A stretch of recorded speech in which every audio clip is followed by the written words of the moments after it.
Hi again, it's me from the Welcome to Wonderland podcast. This Thanksgiving, make a statement with ZJZ Design's brand new Thanksgiving Day prints. Whether you're hosting the family feast or just want to show your festive spirit, they've got the perfect design to make your holiday memorable. Introducing Tommy the Turkey. He's fun, he's festive, and he's the star of their latest collection. From playful tees to cozy long sleeves, Tommy will keep you looking stylish as you carve the turkey or sit back and enjoy the pie. And that's not all. Their Thanksgiving prints feature a variety of unique designs that capture the warmth and joy of the season, perfect for yourself or as a gift for a loved one. Shop now at zjzdesigns.com and bring a little extra cheer to your Thanksgiving. Hey, y'all, it's Barrett from the All About Nothing podcast. Winter's coming, but that doesn't mean you've got to slow down. Nope, because Everplay Sports and Social has their winter leagues open for registration right now. That's right. Starting Sundays, you can get in on softball at T.S. Martin Park. Mondays are packed. You've got pickleball at the Casey Pickleball Complex, softball again at T.S. Martin Park, indoor volleyball at the Tri-City Leisure Center, and turf soccer at the Recreation Athletics. Tuesdays, that's when it really heats up. You can play Super Rec kickball at M Avenue Park, sand volleyball at Pollywogs, indoor volleyball at Tri-City Leisure Center, and bowling at Lucky Strike in Casey. Wednesdays are loaded too. Soccer at B Avenue Park and Bray Park Field, hardball softball at T.S. Martin Park, dodgeball at Drew Wellness Center, and of course, kickball at M Avenue Park. And wrapping up the week on Thursdays, you've got even more kickball at M Avenue Park and B Avenue Park. So whether you're into kicking, spiking, bowling, or just hanging out, there's something for everyone. Almost forgot. Special one-night events. Monday, November 10th, mix and match turf soccer at Recreation. Pick up basketball Monday, November 17th at Drew Wellness Center. And mix and match indoor volleyball at Tri-City Leisure Center, Tuesday, November 18th. Registration for Everplay's Winter Leagues is open now, but you have to sign up before November 16th. Do not wait. Teams fill up fast. Go to everplaysocial.com. That's everplaysocial.com to join a league, meet new people, and make this winter one to remember. So, dodgeball or bowling? I'm thinking both. Got to balance the cardio and the nachos. Everplay Sports and Social. Play more, hang out more, live more. The All About Nothing podcast may have language and content that isn't appropriate for some. Listener discretion is advised. Welcome, Nothingers, to the All About Nothing podcast. This is episode number 282. I am Barrett Gruber, joined by Mr. Zach King. Welcome, Zach. Hi, Barrett. Good morning. How was your week? Week was good. Open enrollment's over, so I'm not dealing with that anymore. Woke up this morning a little sneezy. I feel like I had an allergy thing going on. So yeah. Earlier you were dressed like Noel Gallagher or the other one, Liam. Whichever one. Liam. Yeah, Liam. There you go. There's.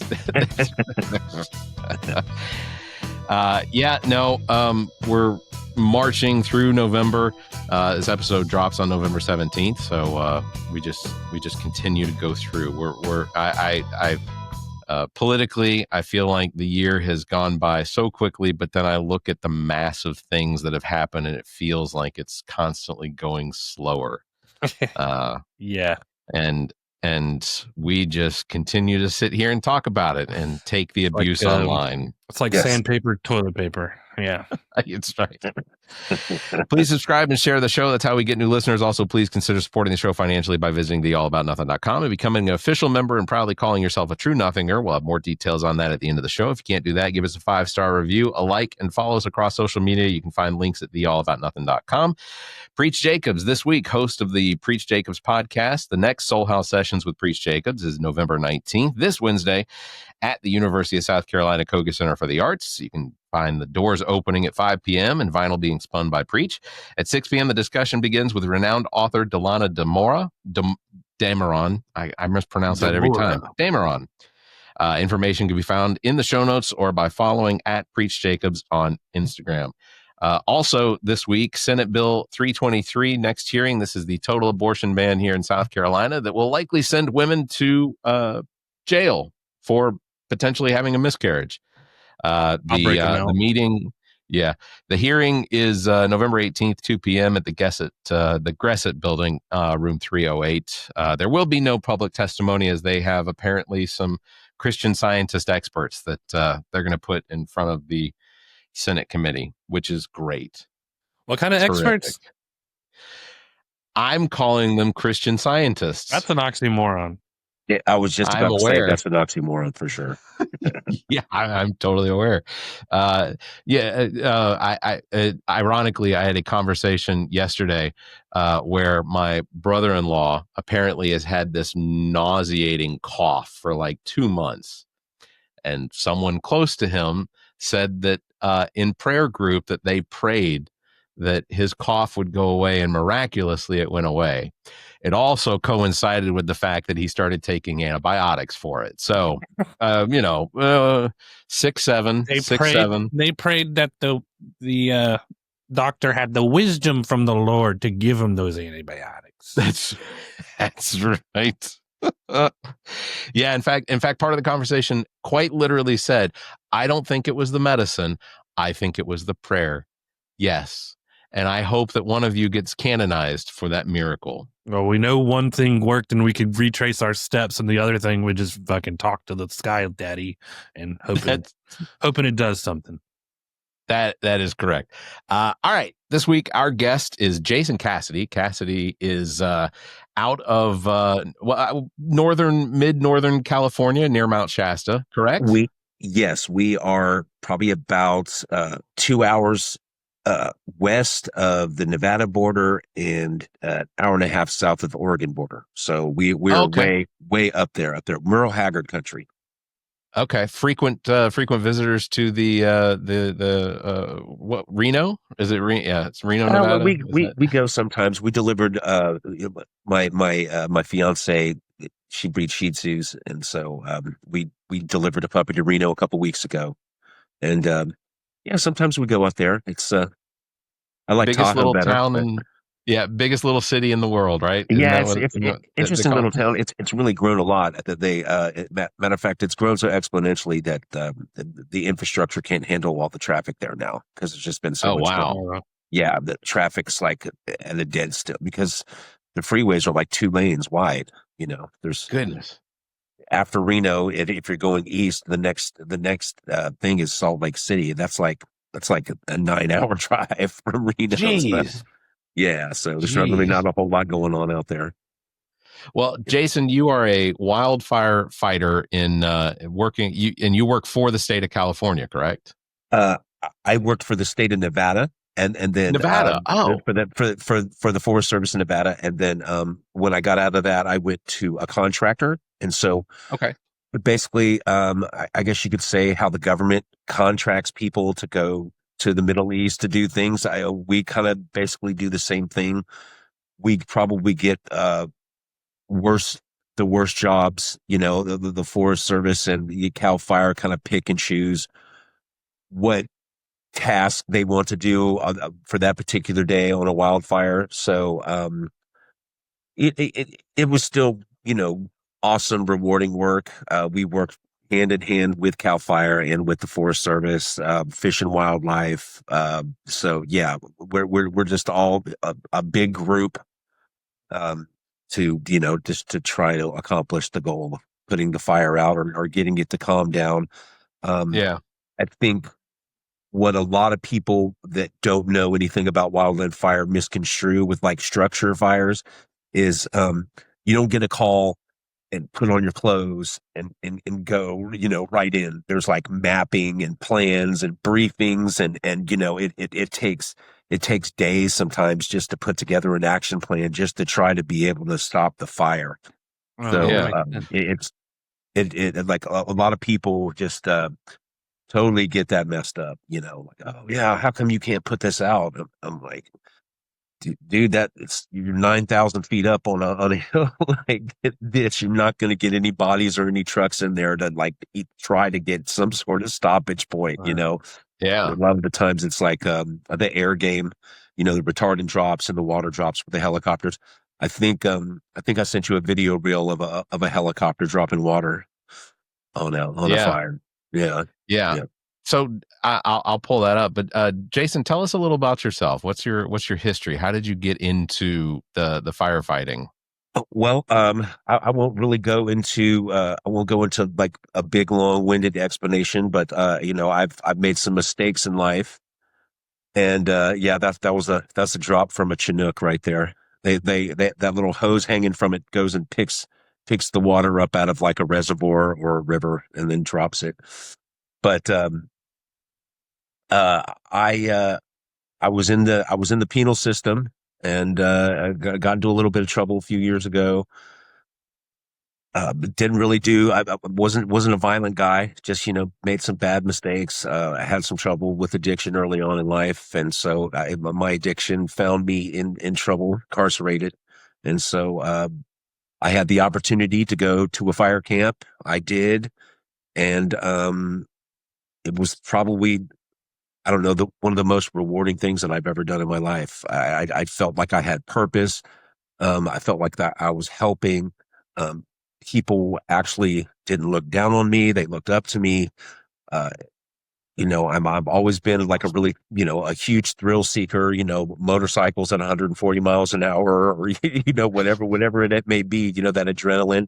And I just received a whole bunch of just really great feelings from it. And so on my exit date out of there, I did whatever I could to find out on how I could get on with a crew. And Gavin Newsom,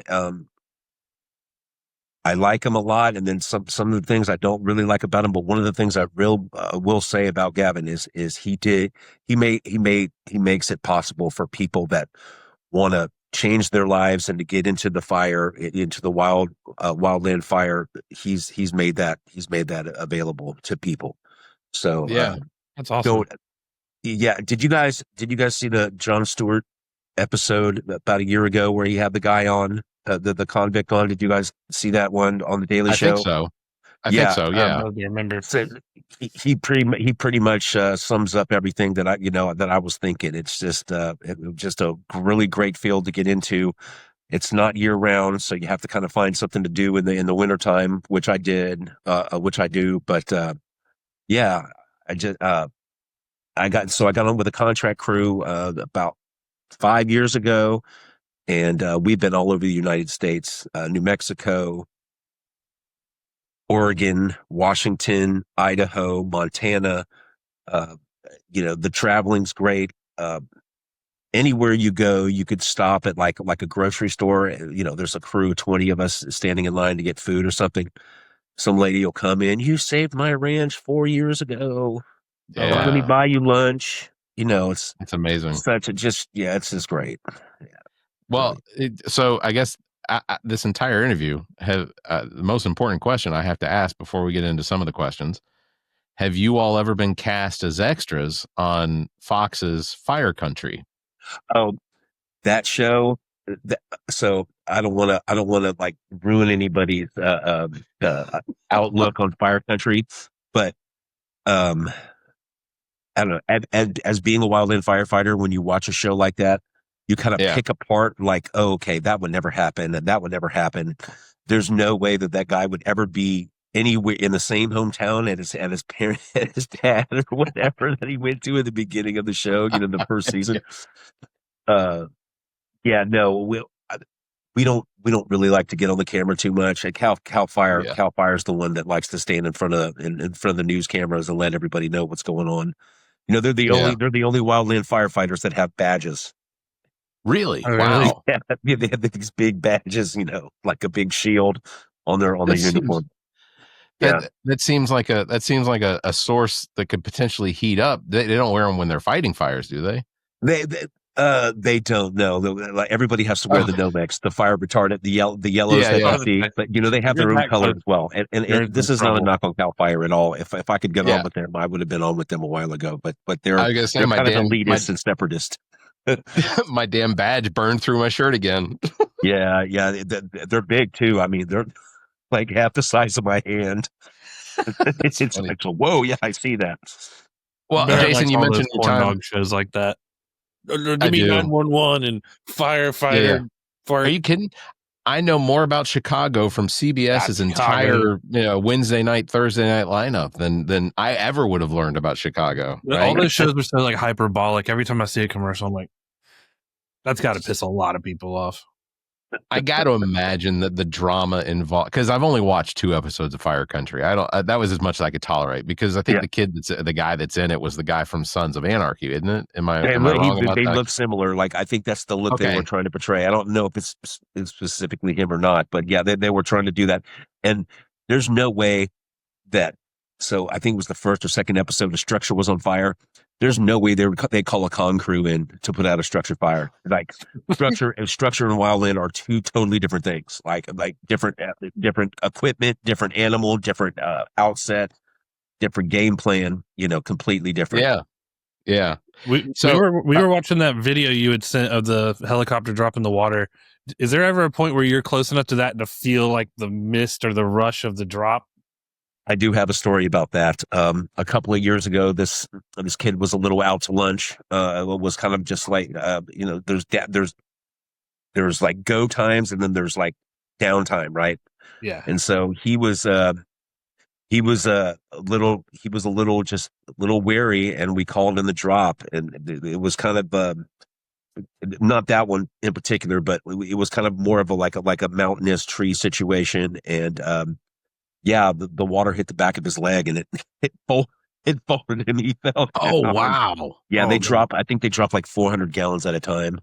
Yeah. Or something out of the smaller helicopters.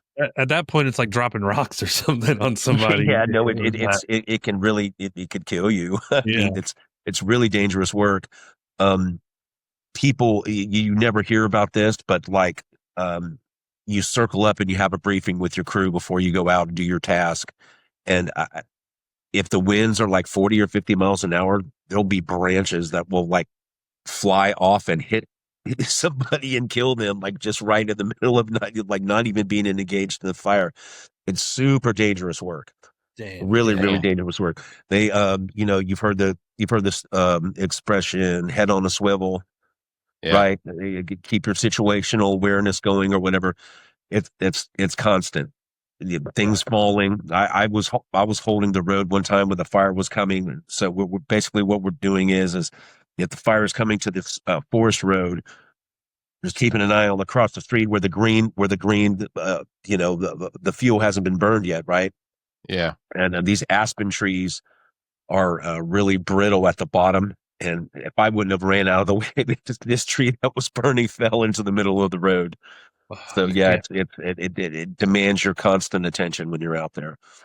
Yeah, some of the videos and photos you sent me are just absolutely intense. Is there, and I'll share one as we're talking, but like when you're about to be called up, or I guess you all are in the planning stage. Do you have is there anxiety or do you feel paranoia or scared about what it is you're about to potentially be walking into? Yeah, I mean, I don't myself, because like I was explaining to you about like how I really have that adrenaline thing, and some people think that they really want to do this, and then they get out there and they're there like 2 or 3 days, and then they're like they want to get sent home, or all of a sudden they have allergies or sickness or whatever. But there's a saying in wildland fire. We don't react, we respond, right? Yeah. So you get kind of people that have that keep like a really cool head about themselves, or have a plan, Yeah. Or just like there's like some guidelines you have to like know by heart before you like even go out there. You know what I mean? Like they want to make sure that you're trained up and that you know what you're doing. What's your main tool for like putting out the fire? If you're like in the brush where maybe like tankers can't get that far, hoses can't get that far, what are you doing? So I was on being on a hand. I was called what's being on a hand crew. There's hand crew. There's engines. Engines have about 3 people in them. Hand crew has 20 people. So sometimes they'll do like, I don't know, 6 hand crews on a fire, a couple of engines. And so usually what the hand crews do is they get a directive from the task force or the division leader. Hey, I need you to come up to this latitude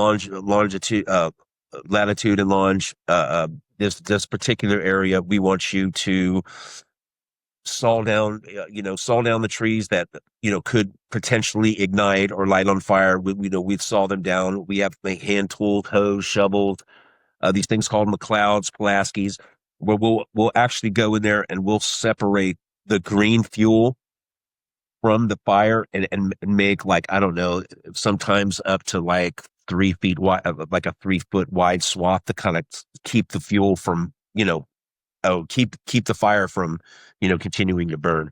So that's basically what hand crews do. But we do a lot of other things too. We could be assigned to do hose lay, where there's like a pump with a water source, and like we're trying to just extinguish anything that that's burning hot that might shoot over and reignite when the weather calms down. There's like it's a multifaceted job for sure. Yeah, that's incredible. Like, so this is a situation where you guys are obviously walking in. This is fire prevention. You all are walking in for. You all are attempting to separate. Correct. So what that area that you see is green. That's the green. We're walking towards the black, which is the area that's burning. Okay, and so see the little swath there. That's called a line or cutting line. I mean, that's the trail that we're walking into. But yeah, that's our task at that time. You see all the hand tools in there. Yeah. Yeah. Why do the backpacks hang so low? Well, they weigh about 50 pounds. And when you're walking, 12 to 20 miles a day, you kind of want them not really lying on your shoulders. You want them on your hips. So the guy in front of me, as I'm filming, has a belt around his waist. And so your waist kind of, takes the weight off of your shoulders so you can continue to walk around all day. Yeah. Yeah. So when you talked about building creating that separation line between green and burned, I guess that really only works when the weather conditions are not exacerbated by 70, 80 mile an hour winds that are just blowing embers and things into the green. Yes, correct. So you have a guy in the front. So say there's like, I don't know, trees and dirt and rocks. And so you'll have 2 saw or 3 saw crews that will come in, saw all the trees down, send the trees that have the potential to burning into the black. So it's not starting on the side of the green. Right. And then, you've got guys in there with pickaxes and hose and shovels that are just really trying to just have nothing for the fire to run into when it's burning on the ground.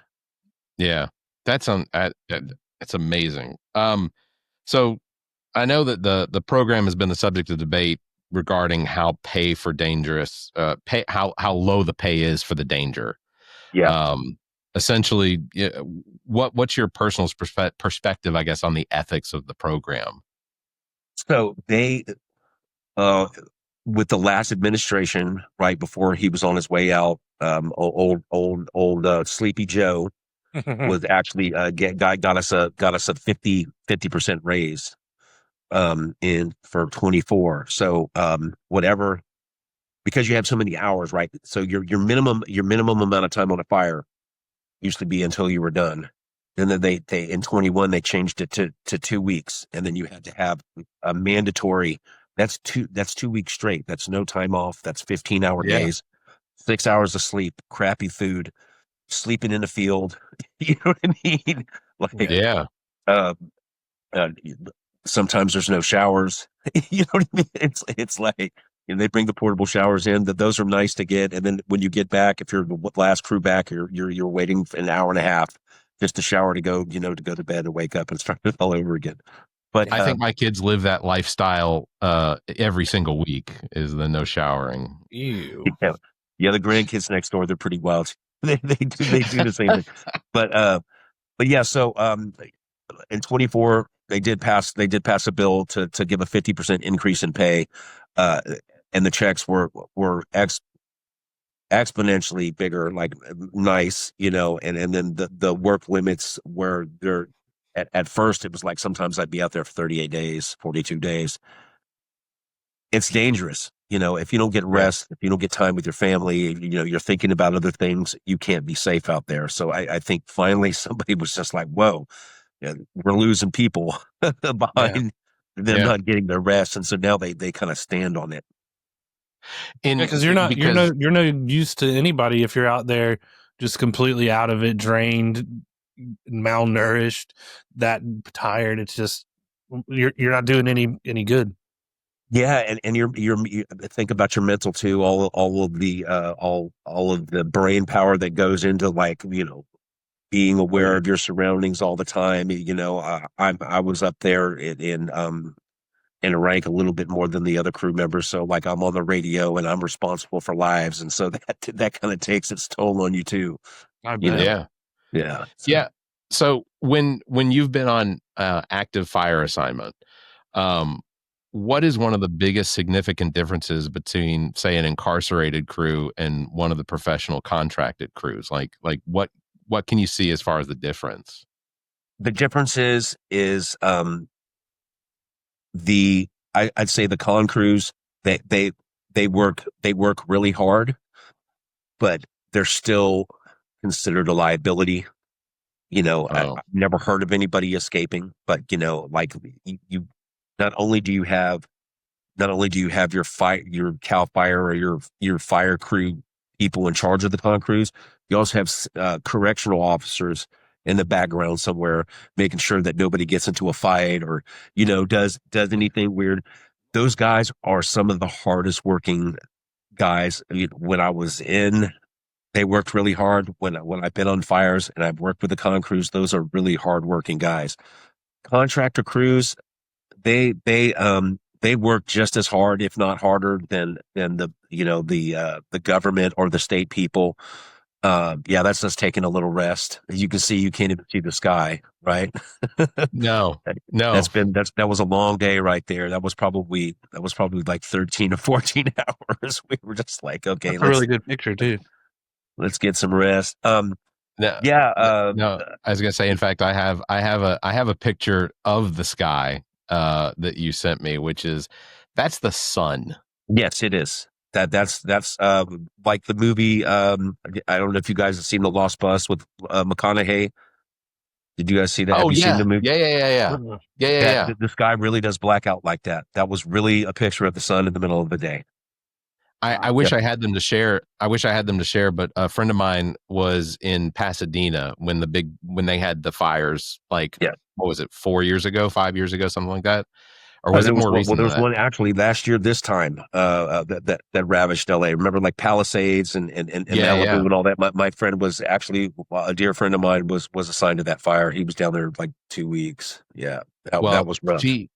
She sent me photos because she lives in Oxnard, but she works in Pasadena, and so the drive between or home from Pasadena to Oxnard was. The sky was just completely black. It was like it was nighttime, but it was 3 o'clock in the afternoon.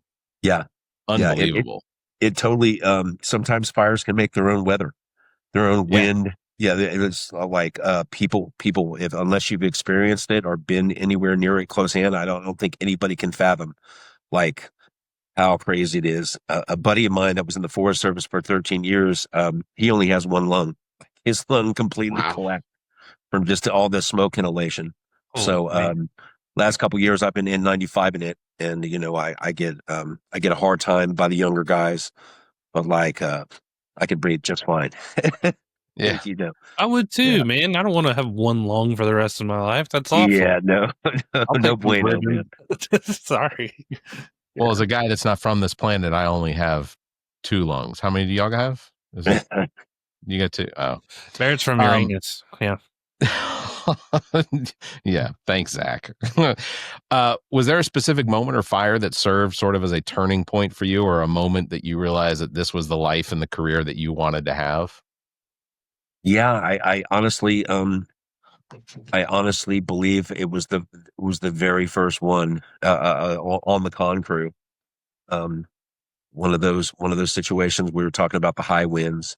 And it was a lightning strike the day before, and we had been assigned to it. I mean, this is out in eastern Nevada desert, like not far from the Oregon or the Utah border, excuse me.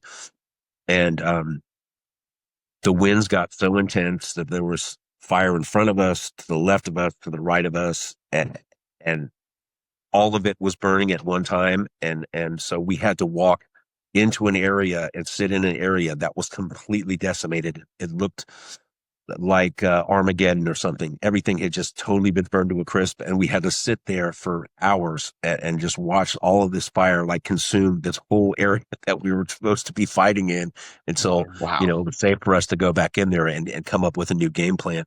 But it was then that I knew that it was just like, wow, I could do this. I could probably do something like it's right up my alley. The intensity. Yeah. I was just going to say, what's the sense? So like safety, obviously safety is probably like the number one concern. That's the first. I mean, I'm putting a kind of a 10 on a 2, as they say, but like the safety is driven home so hard with everything, like, your awareness, drinking water, staying mentally prepared, not given a situation where you're not, you don't have the aptitude to be able to handle it. Like that nobody like that should be in place. And if there are, you're doing something wrong. When we watched, saw the movie with Brolin, Only the Brave, where they got burned over. Yeah. That was, we've done classes on that little situation right there that happened, that they, was poor communication on the radio is basically what it boiled down to. But, there's a saying that my crew boss, shouts to Phil. He would say, you should never be in a situation where you're with a leader that's going to make you deploy your fire shelter. Everybody has one of those fire shelters in their pack to cover up, and it's supposed to, block the heat. But, you should never be with a leader that's going to put you in that type of danger. Like they should have had, there's what's called escape routes. So you're supposed to have a lookout on the radio, say, hey, look, don't go there. This is bad. You're supposed to have a safety zone. So if that fire was coming like it was in Only the Brave, they should have had an area by the lookout, and said, hey, look, go over here. This is where you can safely sit until the fire passes over, right? And you should always have an escape route. Yeah. I was going to say, so in a situation where fire's in front of you, fire's on both sides of you, you do have an escape route. Like, is that the most, like at what point is it that you have to then run, or like, is it just if it comes in on you? Never really been in the situation where we've had to run. Like, the same crew that I was on for the last couple of years, prior to me getting on with that crew, that they had actually gotten burned over, where they did have to run. But I've never been in a situation like that. And it goes back to the safety zones and the escape routes. Like if that's not in place and you're going into what's called, initial attack, where, the fire's burning, you definitely need to have all of that mapped out before you go in. No responsible leader would ever put you in a situation like that. I was gonna say, that just feels irresponsible to say, all right, we're gonna go in basically into the mouth of what this fire is and try and fight it out. That doesn't, that seems that's almost not, like, that's let's not just the game plan. That's not the game plan. Like there's hours and hours of safety briefing before you even go in. Like every morning before you even drive out to the fire, there's like a division leader, a safety person that they go over every division of the fire. There's a map. This is how it's burning. This is what the weather's going to be like. This is what if the humidity is like 15%, 20%. There's this thing called point of ignition, POI, right? Where winds are like 20 to 25 today. Let's keep an eye on the ember wash, burning from the top of the trees, burning over. Like spot fires pop up all the time. Like you could have a fire. The winds can carry like a hot ember, half a mile to into the green, and then so now you have another fire that you got to go put out too. Stuff like that happens a lot. it seems as though there's also a wide variety of age ranges as far as like who it is that is employed in the service for these wildfires. I mean, here's a picture of you. I think this is a picture of you. Am I right? Yeah. Yeah, that's my Okay. little partner, JL right there. She's probably, I think she's like 22. Yeah, in that photo, that was a couple years ago. That was in 22 or 23. But yeah, she's only 22 years old in that picture. And this was something is that she, at the age of 21, 22 years old, this is what she wants to do. This is what she wants to do. I think I sent you another picture of a gal that's got the chainsaw looks bigger than her. There. Yeah. Here you go. This is. Yeah. Oh my it's God, chainsaw? Whoa. Yeah. Those the gals that I've worked with, I mean, I'm telling you, it seems like they kind of have a chip on their shoulder, or they have something to prove, that they work harder than most of the men. That gal that you see with my arm around, she makes people look bad. She makes the guys look bad. She's one of the hardest working people I've ever worked with. That's amazing. And so, we don't want to tell, I don't want to tell their stories without them, consenting, but like, Right. But do they come from a long line of firefighters or is it the same sort of thing? They were just given a choice that this was. They kind of, there's not a whole lot of ex-cons working in the field. It's young people that either their parents were in it, or they found out about it.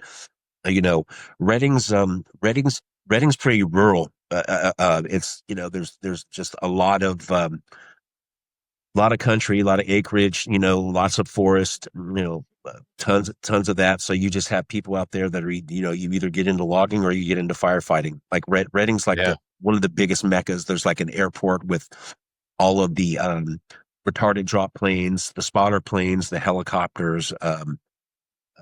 Forest Service has a huge thing there. So at Cal Fire, they all work hand in hand. So, you go to like one of these smaller cities in anywhere in the West, and you're gonna find an influx of people wanting to join the Forest Service for sure.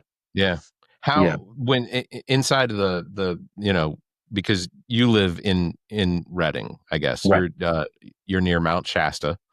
Yeah, we can see. I can see it every day. Like coming home, if we're going north, it's right to the right there. So yeah. If let's say one day Mount Shasta lights up, are you in the blast zone? No, we're not. Okay, that's good.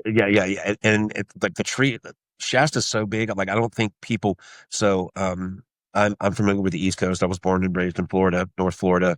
Lived in Tennessee a little bit near the Smoky Mountains. Those hills.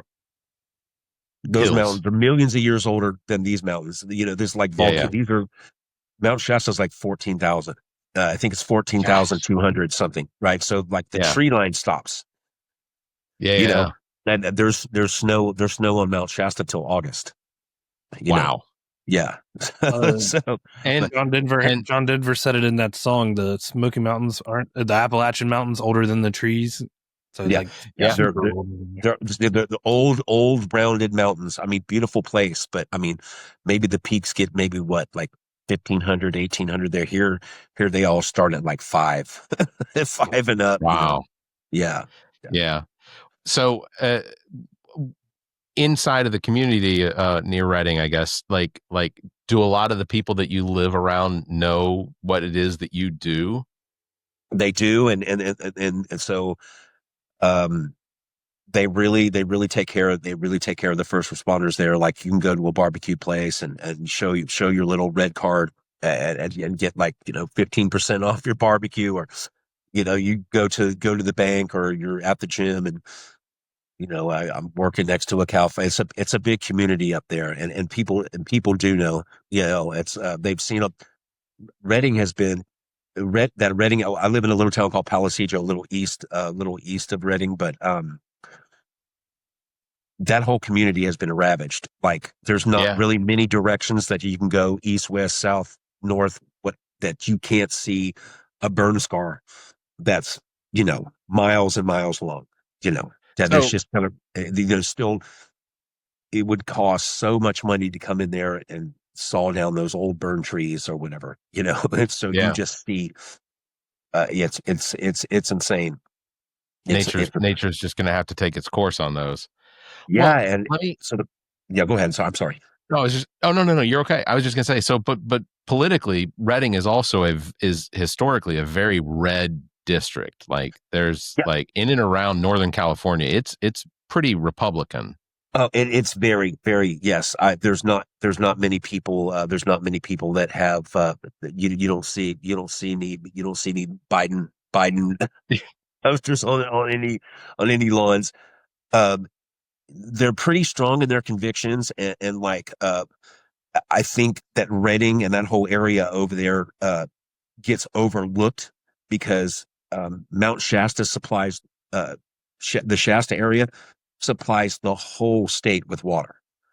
Yeah. And like there's a never ending supply of water coming out of Shasta and in those areas up there, and so people think, or people that are under the impression that where there's like millions of people like the Bay Area or LA or Fresno or whatever, that there's different, they totally get overlooked on the money that comes to certain things. Like, okay, let's improve this, or let's put money towards that.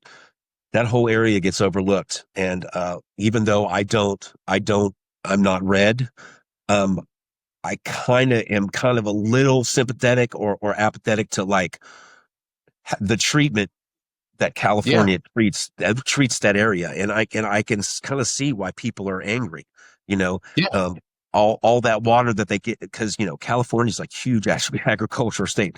Lettuce, carrots, almonds. Yeah. Think of, I mean, if you can think about any fruit or vegetable, it's all coming out of California, and that Shasta's giving the water to water all those crops, Yeah, absolutely. And so, I can see how the people get mad and get overlooked, Well, yeah.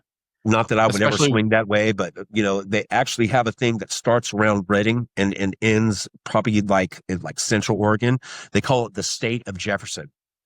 There's actually, Yep. If you've heard of it, state of Jefferson. Yep. Yeah. There's stickers and yeah, it's a legitimate movement, and I don't blame that area for having the desire to potentially govern itself, because Sacramento is a little farther to the south, and it's right. Sacramento tends to lean towards the direction of the San Diegos, the Los Angeleses, Correct. the San Franciscos, and I don't blame them, because if it weren't for the water that comes out of Northern California, it's that giant cranking water spout that Donald Trump apparently came out and turned himself. Yeah.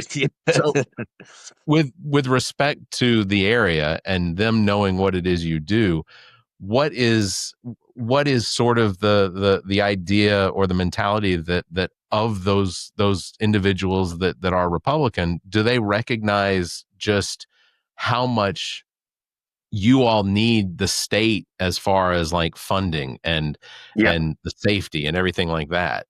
Well, I think first thing in anything with the wildland fire, because those people in that community up there they are a close-knit community, that partisan stuff really doesn't hold too big of a place when it comes to like safety or helping your neighbor out or whatever. That's just something that's really not discussed too much. But that whole, like we were just talking about, that whole area has been really overlooked, and it's kind of sad, and it's a beautiful place to live. And if you'd asked me a couple of years ago, hey, thinking about moving to Reading, like I'd have been like, okay, well, outside of dispatching up there to go do a fire, I would never live there, but now that I'm on acreage and I get to look out my front door, and there's like this Mount Lassens up there on the right with the snow on it, it's kind of, everything's like really slowed down, and I just appreciate it for what it is. I'm just just don't talk about politics with my neighbors. Yeah. No, I don't disagree. My sister constantly, Lorian, is constantly talking about visiting. She's up at Mount Shasta as often, I think, as someone probably needs to be. Yeah, and she lives up there. I mean, that's her piece, you know. Yeah.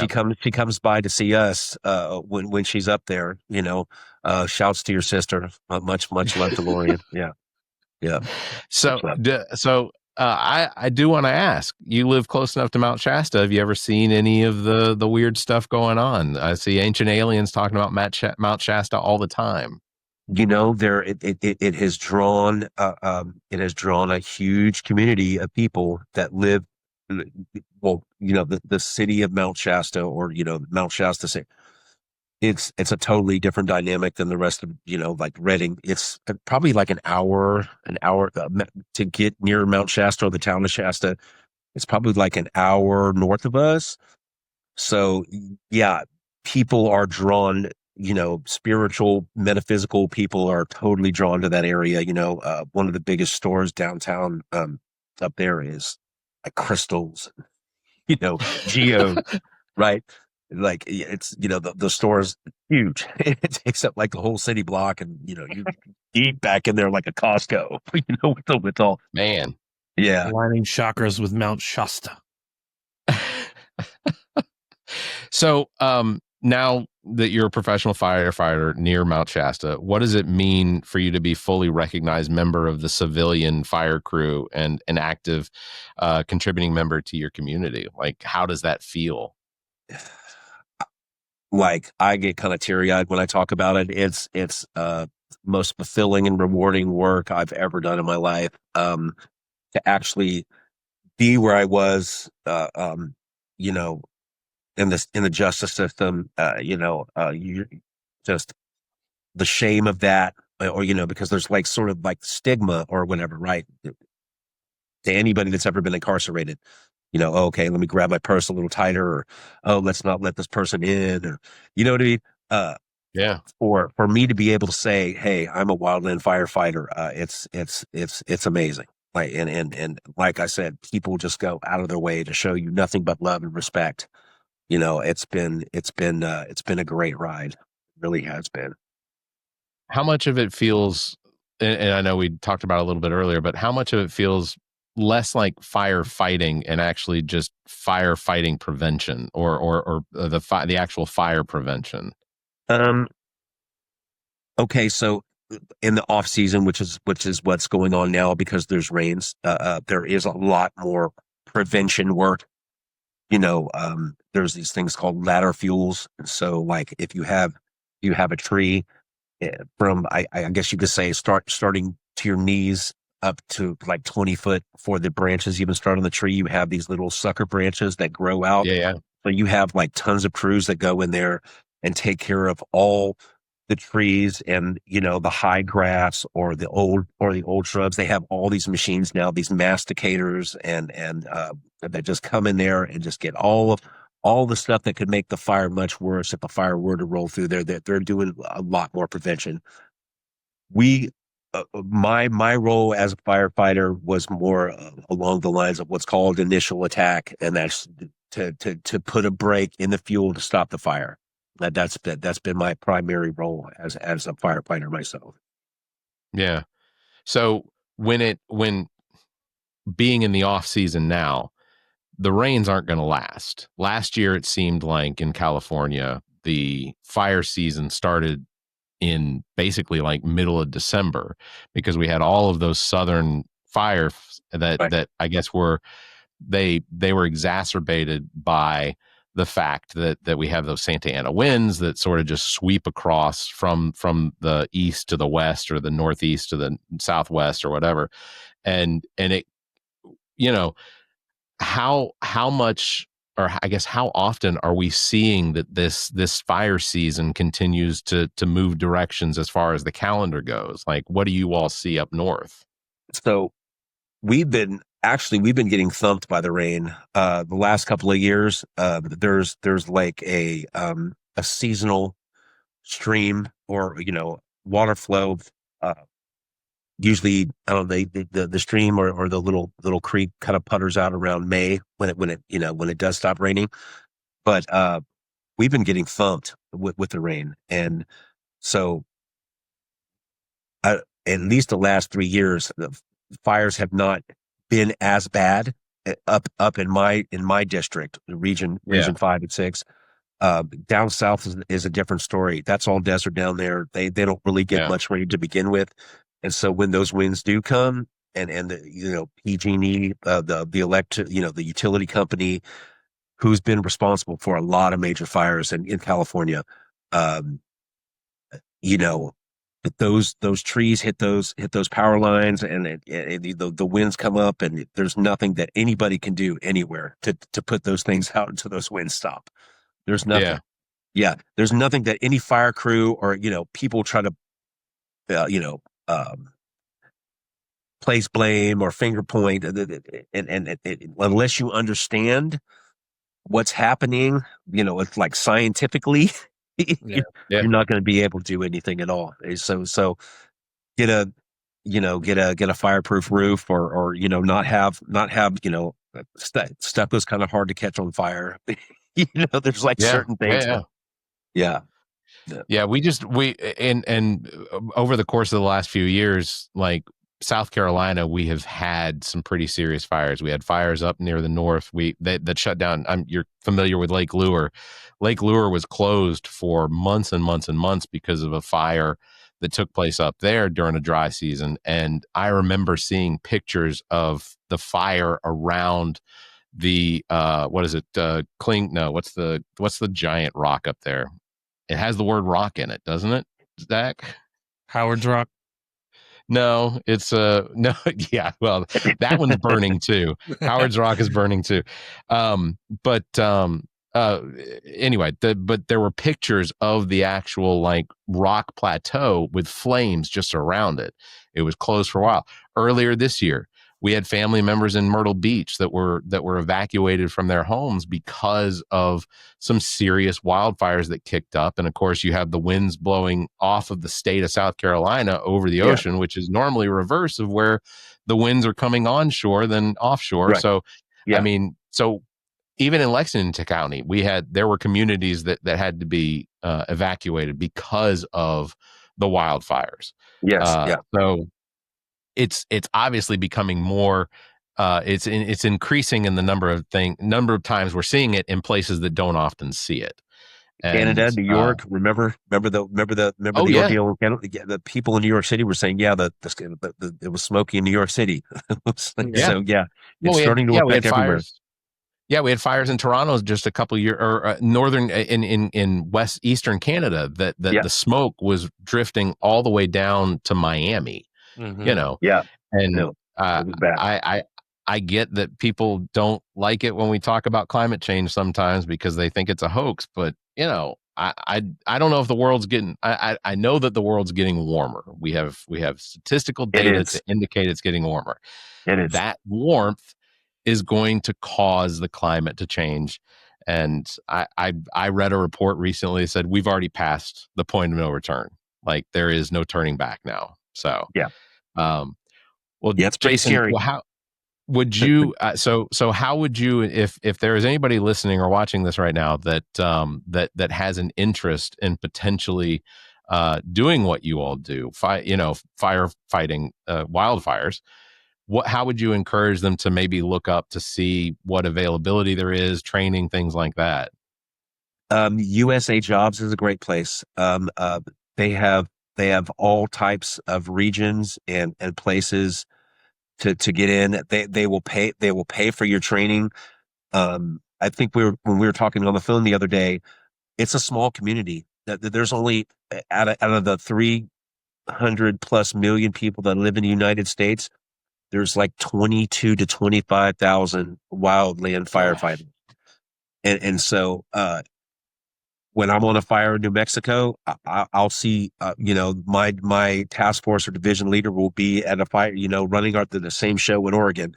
So, I didn't mean to get off topic there, but they need people. And so you can go to usajobs.gov. There's tons of wildland fire contractors.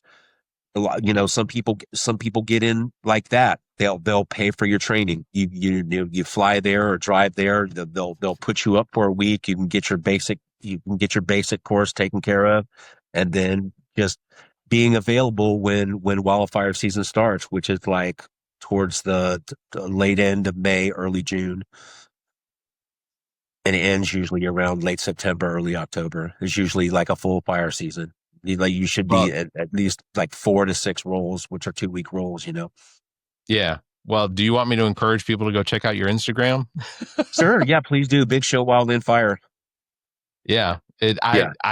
I really enjoy the videos of the birds. The hummingbirds. Yeah, those are right out. Those are right out the window. I thought I loved fire more than anything, but like filling those feeders up and watching those guys go at it, we live in a pretty amazing place. I'm really, really fortunate. Yeah, it's very blessed for sure. Well, Zach, Jason has offered us the opportunity to come visit sometime when we want. We can. I would love that. I've only been to California side by side, the motorcycles. We got the horses. We got the Shih Tzus. We got the desert tortoise in the yard. We've got goats, a gypsy banner, a pony. Yeah, it's amazing. It's amazing. Tons of stuff to do. Well, Jason, I know we don't want to keep you too long, and I know you probably want to get on the road so you can get home soon. But real quick, you have your choice. You can either do our 7 questions or you can do our controversial opinions. Which would you like? Let's do controversial opinions because I like it. Yeah. All right. So I'm going to read one of my controversial opinions. Zach will have a controversial opinion. You have to choose which one you agree with, and you have to agree with one of them. So, Zach, I'll go first. Here's my controversial opinion.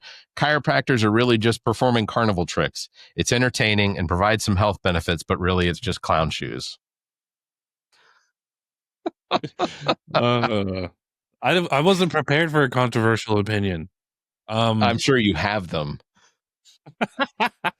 Yeah. Ketchup belongs on a hot dog. That's a good one. That's rough because I don't believe that.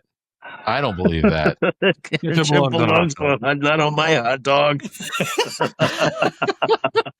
I think that means I win. Had a more controversial opinion than I thought. I'm just going to tell you this. I got a hard time with calling a chiropractor a doctor too. Bam. Yeah, sorry, cousin. Doctor, not a doctor. I will just say my hot dog has mustard and a horsey sauce from Arby's.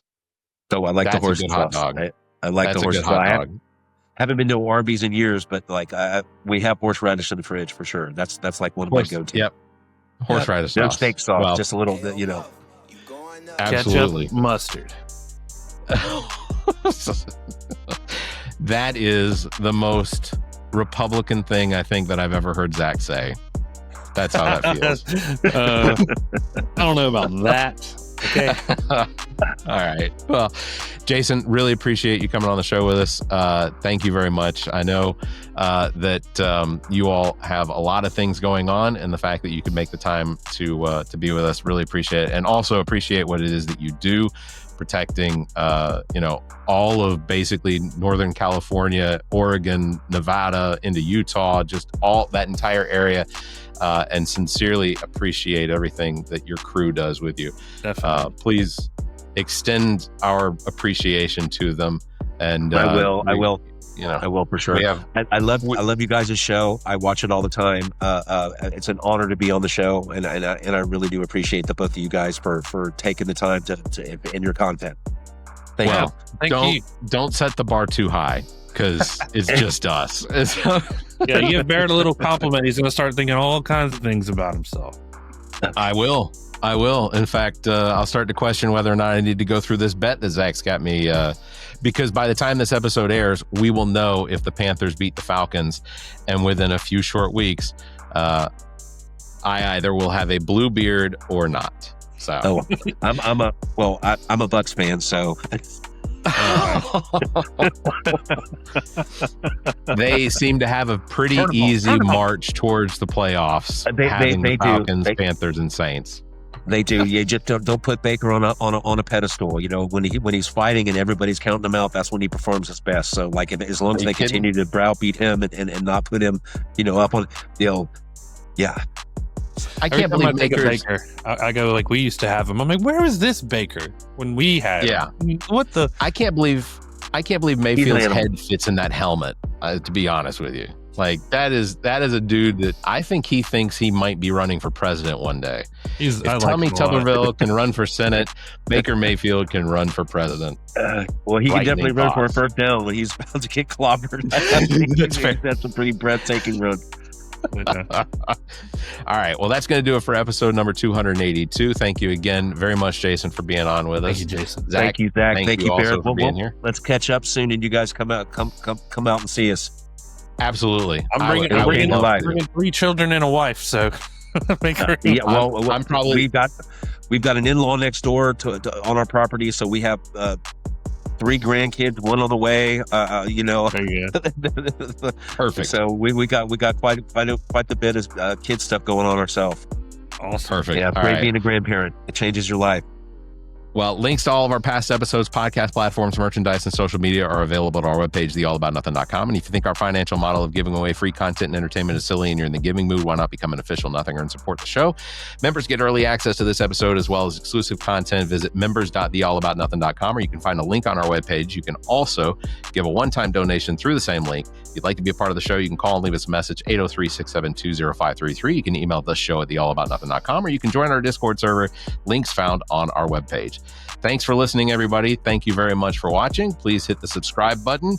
Also, the notification bell. That way you know new episodes are coming out. Everybody, you all stay safe, be kind, and keep your hands to yourself. The All About Nothing podcast is a product of Big Media and produced and engineered by me, Barrett Gruber. Thanks to Cake for our intro music, Sick of You. You can follow everything Cake the band at cakemusic.com. Thanks to Muff the producer for our outro music. You can follow Muff on Instagram at Muff the producer. You can follow me across social media by visiting Linktree/Barrett Gruber. And you can follow Zach King on Linktree/AAN Zach. Want to support the show? Visit our webpage, theallaboutnothing.com, and become a member. There are several tiers available that give you early access to episodes as well as exclusive content. To find links to our social media, podcast platforms, and merchandise to support the show, as well as past episodes, visit theallaboutnothing.com. If you'd like to be a part of the show, you can email the show at theallaboutnothing.com, or you can call our number and leave a message. Dial 803-672-0533. If the time between these episodes is more than you can handle, check out our sister shows. What the Pod Was That with Carrie, Zach, and myself. Welcome to Wonderland with me. Politically Speaking with Erica, Kirsten, and Emily. And Black, White, and Blue in the South with Dr. Jameel Brooks and Bill Kimmler. Please subscribe and share this show. If you're on YouTube, please subscribe and punch that notification bell. Thank you for listening, and hear us next week.